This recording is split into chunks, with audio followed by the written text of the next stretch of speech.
শিক্ষার্থী বন্ধুরা, তোমরা কেমন আছো? আশা করি সকলেই ভালো আছো। আজ ধামুরহাট উপজেলা মাধ্যমিক শিক্ষা আয়োজিত আজকের অনলাইন স্কুলের পক্ষ থেকে সকলকে শুভেচ্ছা ও স্বাগতম। আমি মোহাম্মদ আমিনুল ইসলাম, ধামুরহাট সহকারী সিনিয়র শিক্ষক, ধামুরহাট শফিয়া পাইলট উচ্চ বিদ্যালয়। আজকে আমরা নবম ও দশম শ্রেণীর রসায়ন বিষয়ের মূলের ধারণা সম্পর্কে জানব। অধ্যায়টি অত্যন্ত গুরুত্বপূর্ণ এবং প্রতি বছর এসএসসি পরীক্ষায় এখান থেকে দুই একটা প্রশ্ন অবশ্যই আসে এবং আসবে। তোমরা গুরুত্ব সহকারে বিষয়টি অনুধাবন করবে এবং শিখবে। আশা করি তোমরা বিষয়টা অতি সহজে আয়ত্ত করতে পারবে। ধন্যবাদ সকলকে। শুরু করছি ক্লাস। মূলের আজকে আমাদের আলোচনার মূল বিষয় মূলের ধারণা। মূলের ধারণা। প্রত্যেক বস্তু পরিমাপের কতগুলো একক আছে, অনুরূপভাবে আমরা রসায়নের যে রাসায়নিক পদার্থগুলো আছে, রাসায়নিক বস্তুগুলো আছে, বিষয়গুলো আছে, এদেরও পরিমাপের একক আছে। সেই পরিমাপের এককের নাম হচ্ছে মোল। খাতায় লিখে নাও মোল। তাহলে মোল আমরা জানবো, যদি কোনো মৌলের ধরে নেই, কোনো একটা মৌলের 118টা মৌলের প্রত্যেকের আপেক্ষিক পারমাণবিক ভর আছে। যদি কার্বনের ভর 12 গ্রাম হয়, তখনই এটা হবে 1 মোল। 1 মোল। এইরকম যদি সোডিয়ামের আপেক্ষিক পারমাণবিক ভর 23 গ্রাম হয়, সেখানে ধরে নিব এটা 1 মোল। এবং 1 মোল হলে সেখানে অসংখ্য কণা থাকে, তার পরিমাণ 6.02 ইন্টু 10⁻23।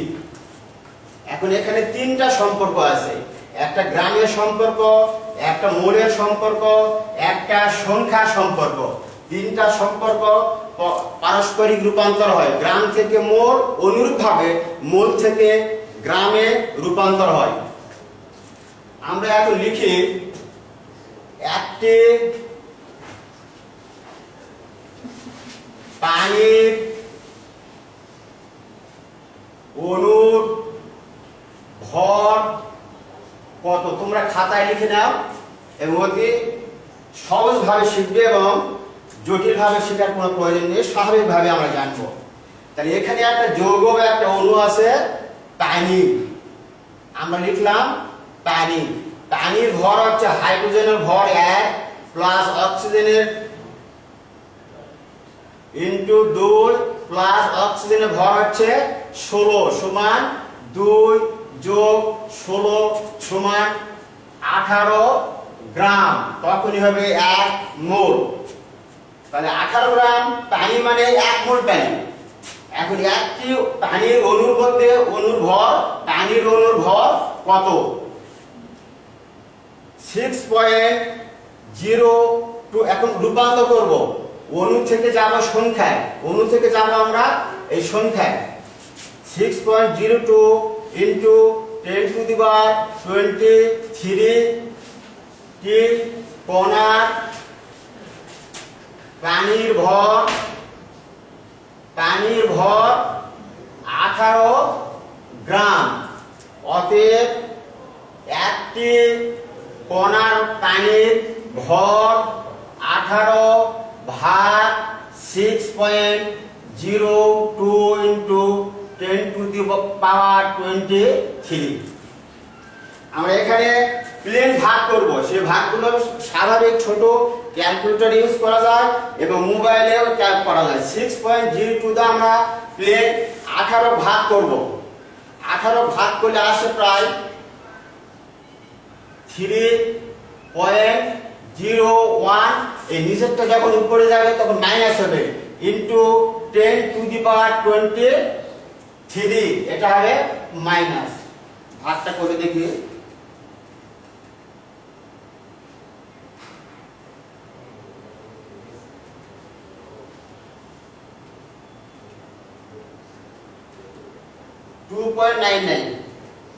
এটা ভাগটা আসবে 2.99।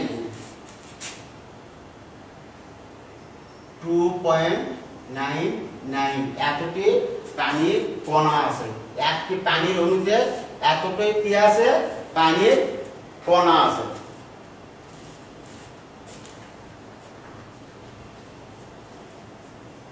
যে কোনো যৌগিক পদার্থকে সংক্ষেপে প্রকাশ করে আমরা বলি অণু। এই অণুর ভর আছে, যেটাকে গ্রামে প্রকাশ করলে চলে আসে আণবিক ভর। আণবিক ভর।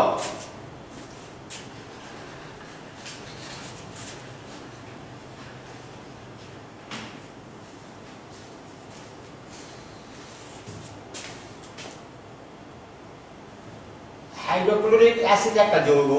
এখানে হাইড্রোজেনের ভর 1 প্লাস ক্লোরিনের ভর 35.5। এটা যোগ করলে আসবে 36.5। 36.5 গ্রাম মানে এটা আসবে তখন 1 মোল, যার মাঝে 6.02 ইন্টু 10⁻23 কণা থাকবে। আমরা এখন এখান থেকে যাব মোলের ধারণার মধ্যে আছে মোলার দ্রবণ। যদি এটা এখন 1 মোল হলো 36.5 গ্রাম হাইড্রোক্লোরিক অ্যাসিড মানে 1 মোল হাইড্রোক্লোরিক অ্যাসিড। এই 1 মোল হাইড্রোক্লোরিক অ্যাসিড যদি 1 মোল হাইড্রোক্লোরিক অ্যাসিড যদি 1 লিটার বা 1000 মিলিলিটার দ্রবণে দ্রবীভূত থাকে,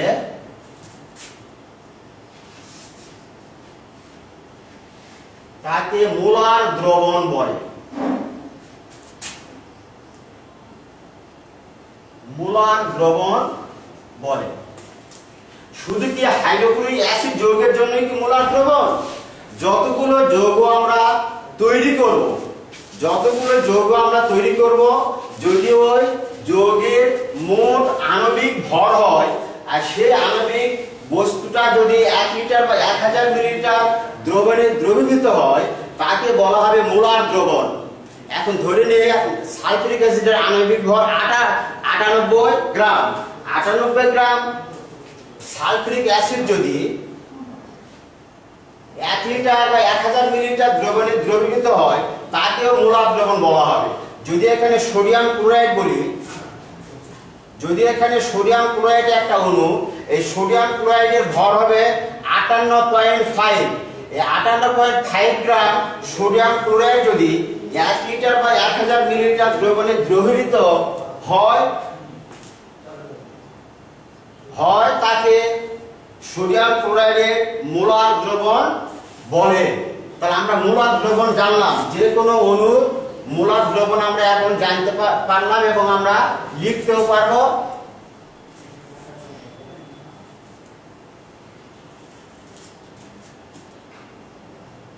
হাইড্রোক্লোরিক অ্যাসিডের ভর 36.5 গ্রাম 1 মোল।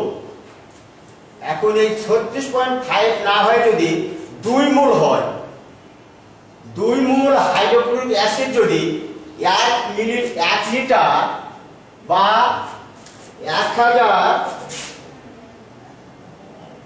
1000 মিলিলিটারে দ্রবীভূত করা হয়, তাকেও বলা হবে মোলার দ্রবণ এবং 1 মোলার দ্রবণ। এখন এই 36.5 এর অর্ধেক যদি হয় 18.2 গ্রাম যদি হাইড্রোক্লোরিক অ্যাসিড হয়, আর সেটা যদি 0.5 মোলার দ্রবণে দ্রবীভূত হয়,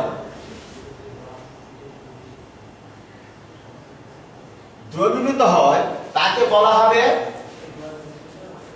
সেমিমোলার দ্রবণ। যে কোনো অণুর মোট আণবিক ভরের যদি অর্ধেক হয়, সেটাকে বলা হবে 0.5 মোলার। এখন এইটা যদি 1000 মিলিলিটার বা 1 লিটারে দ্রবীভূত হয়, তাকে বলা হবে সেমিমোলার দ্রবণ। এখন হাইড্রোক্লোরিক অ্যাসিডের ভর 36.5 5, এটাকে যদি 10 দিয়ে ভাগ করা যায় তাহলে এটা আসবে 3.36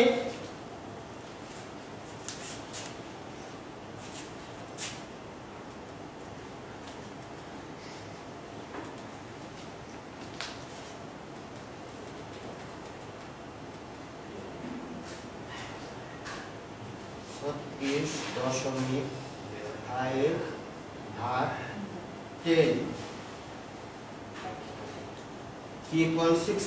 3.65 গ্রাম। এখন যদি হাইড্রোক্লোরিক অ্যাসিডের 36.5 গ্রাম না নিয়ে যদি আমরা ওইটাকে 10 ভাগের 1 ভাগ করি তাহলে সেটা আসবে 3.65 গ্রাম হাইড্রোক্লোরিক অ্যাসিড। এইটা যদি 1 লিটার বা 1000 মিলিলিটার দ্রবণে দ্রবীভূত থাকে তাকে বলা হবে ডেসিমোলার দ্রবণ।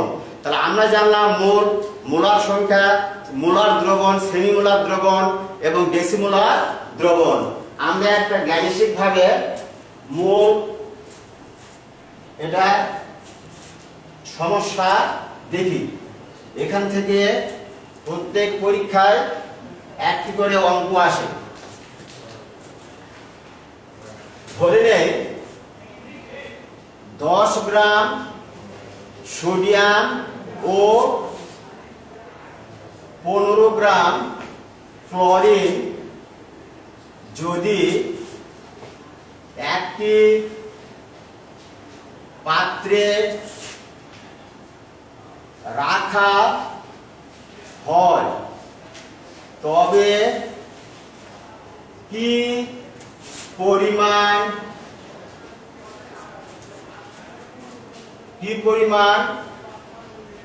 লবণের বা কত মোল, কি পরিমাণ বা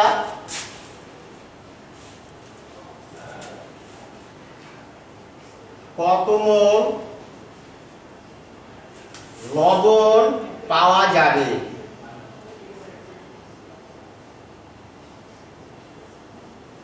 এরকম সমস্যা প্রায় পরীক্ষাতে, এসএসসি পরীক্ষাতে রাখা হয় এবং প্রত্যেক বছর এখান থেকে একটি করে অঙ্ক আসে মোলার দ্রবণের উপর। এইরকম একটা গাণিতিক সমস্যা থাকে। এখানে আমরা 10 গ্রাম সোডিয়াম ব্যবহার করছি এবং 15 গ্রাম ক্লোরিন ব্যবহার করছি, কিন্তু কেউ যদি সোডিয়াম আর ক্লোরিন না দিয়ে কেউ যদি হাইড্রোজেন আর অক্সিজেন একই সমস্যা সমাধান, এবং যদি একটা জায়গায় পটাশিয়াম আর ক্লোরিন দেয় একই অবস্থা একইভাবে করা যাবে। যদি এখানে ম্যাগনেসিয়াম আর ক্লোরিন দেয় তাও হবে, যদি এখানে ক্যালসিয়াম আর ক্লোরিন দেয় তাও হবে। একই একটা অঙ্ক যদি সমস্যা সমাধান করা যায় আমরা এখান থেকে অসংখ্য অঙ্ক একই নিয়মে করতে পারবো। কিন্তু এইরকম সমস্যা যখন থাকবে তখন মূল বিক্রিয়া থেকে আমাদের শুরু করতে হবে। কি করতে হবে? শুরু করতে হবে। বিক্রিয়া কি মনে হচ্ছে? যেখানে সোডিয়াম আছে এবং ক্লোরিন আছে, এই দুটা পদার্থের মধ্যেই বিক্রিয়াটা হবে। এখানে সোডিয়াম আছে আর ক্লোরিন আছে, এই দুটা পদার্থের মধ্যে কি হবে? বিক্রিয়াটা সম্পন্ন হবে। তাহলে মূল বিক্রিয়া লিখতে হবে। এরকম যতগুলো সমস্যা আসবে মূল বিক্রিয়া লিখব। বিক্রিয়াটি নিম্নরূপ: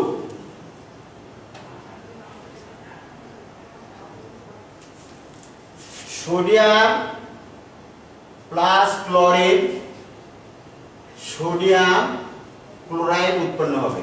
এখানে ক্লোরিন আছে, দুটো সমতা করলে আর ভালো হয়। তাহলে এখানে আমি 2 দিয়ে আমরা কি করব? গুণ করব গোটা যৌগটাকে বা অণুটাকে। তাহলে দুটা ক্লোরিন, বামেও বিক্রিয়কে দুটা ক্লোরিন সমান। আবার এখানে সোডিয়াম আসবে দুটো, তাহলে এখানে 2 দিয়ে গুণ করব সোডিয়ামকে। তাহলে সোডিয়ামে আসবে 2 মোল এবং ক্লোরিন আসবে কয় মোল? 1 মোল। আর উৎপাদ যেটা যৌগ বা মোল সেটা হলো 2 মোল সোডিয়াম ক্লোরাইড।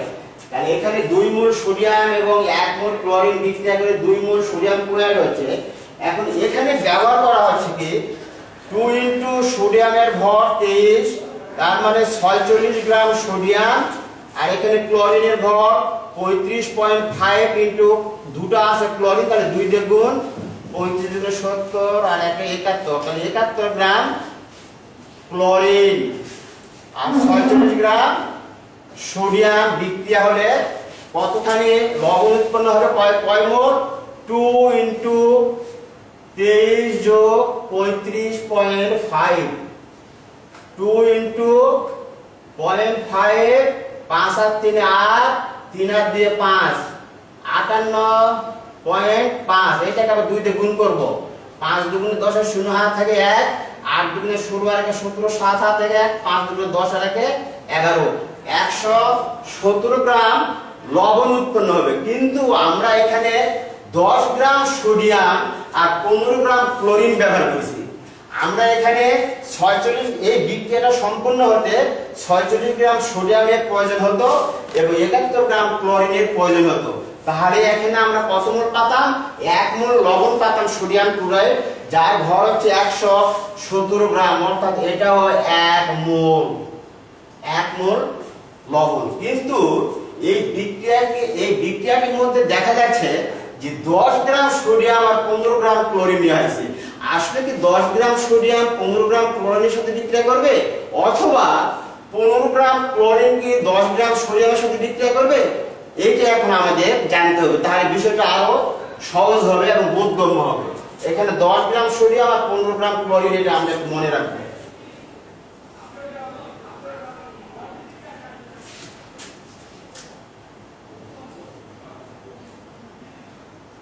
$46 গ্রাম মূল বিক্রিয়া থেকে শুরু করতে হবে। 46 গ্রাম সোডিয়াম বিক্রিয়া করে, আমরা বাম পাশ থেকে বিক্রিয়কের মধ্যে গেলে হবে, আবার বিক্রিয়ক ডান পাশ থেকে বাম পাশে আসলে হবে। আমরা যে পথে যাব বিক্রিয়াটা সংঘটিত হবে। তাহলে 46 গ্রাম সোডিয়াম বিক্রিয়া করার জন্য বিক্রিয়া করে 71 গ্রাম ক্লোরিনের সাথে। অতএব 1 গ্রাম সোডিয়াম বিক্রিয়া করে 71 ভাগ 46 গ্রাম ক্লোরিনের সাথে। কত ভাগ সোডিয়াম ছিল ওখানে? 10 গ্রাম সোডিয়াম ছিল।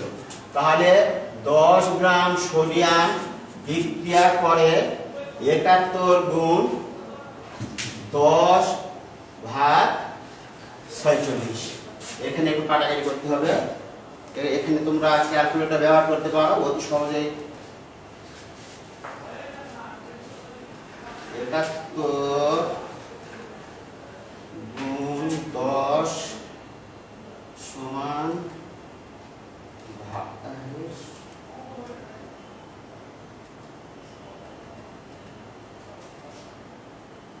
71 গুণ 10 710 ভাগ 46 সমান 15.43। 46 ভাগ করলে আসে এখানে 15.43 গ্রাম ক্লোরিন। কিন্তু আমাদের মূল সমস্যার মধ্যে নিয়ে আসছিল 15 গ্রাম ক্লোরিন। 15 গ্রাম ক্লোরিন নেওয়া ছিল, কিন্তু এই বিক্রিয়ায় যদি 10 গ্রাম সোডিয়াম ব্যবহার করা হয় তাহলে 15.43 গ্রাম ক্লোরিন প্রয়োজন। কিন্তু আমাদের তো ওই পরিবেশে 15.43 গ্রাম ক্লোরিন নেই, আছে মাত্র 15 গ্রাম। তাহলে কি বিক্রিয়াটি সম্ভব? ওই পথে গেলে বিক্রিয়াটা সম্ভব ঘটবে না বা সম্ভব নয়। তাহলে আবার আমরা ডান দিক থেকে বামে আসবো।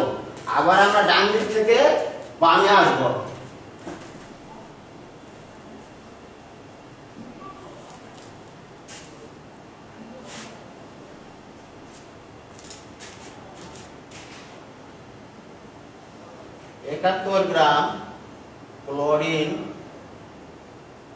বিক্রিয়া করে 46 গ্রাম সোডিয়ামের সাথে।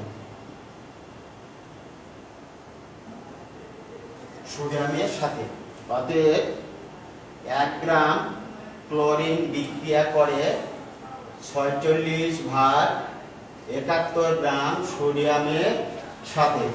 আর আমাদের ওখানে নেওয়া ছিল কত gram sodium? 10 gram sodium. 10 gram sodium না 15 গ্রাম ক্লোরিন। অতএব 15 গ্রাম ক্লোরিন বিক্রিয়া করে 46 গুণ 15/71, এটা এখানে একটা গুণ করে দেখো।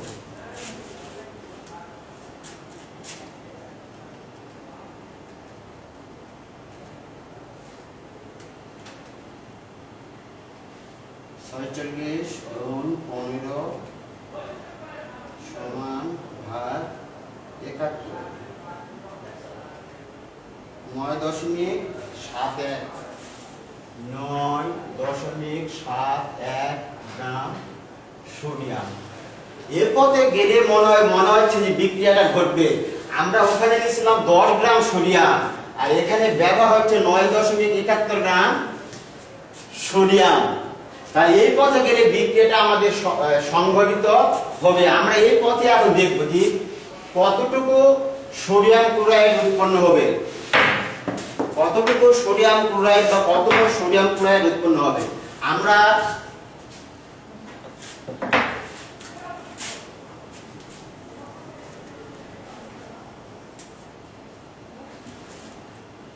নয় 0.71 গ্রাম সোডিয়াম এবং 15 গ্রাম ক্লোরিন, এখানে 9 5 14 4 হাত থেকে 1 1 1 2 24.71 গ্রাম লবণ উৎপন্ন হবে।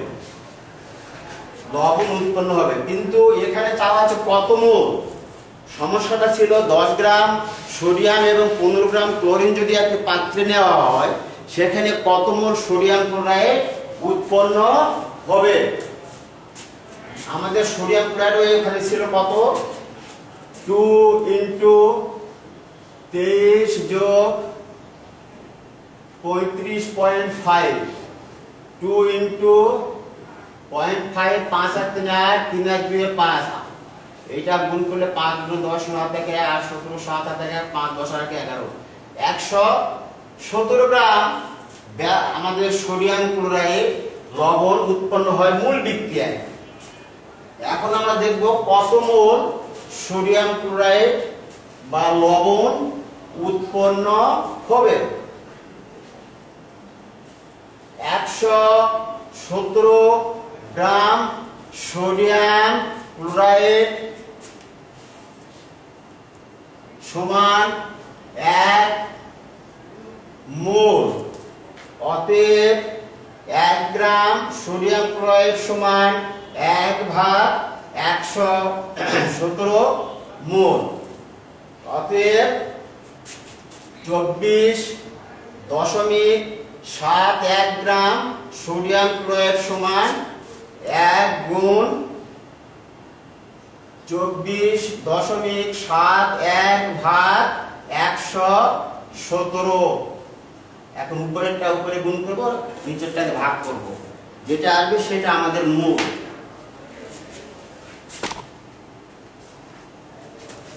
24.71 24.71 ভাগ 117 0.211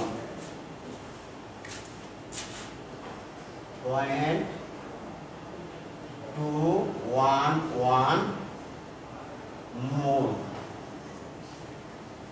0.211 মোল। তাহলে এখন দেখা যাচ্ছে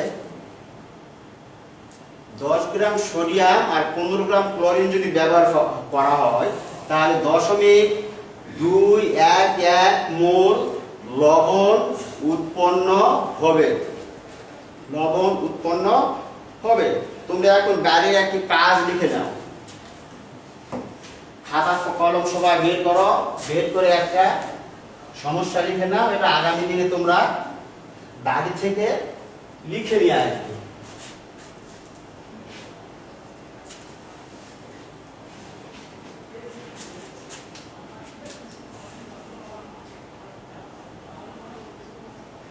বিশ গ্রাম ম্যাগনেসিয়াম ও 30 গ্রাম ক্লোরিন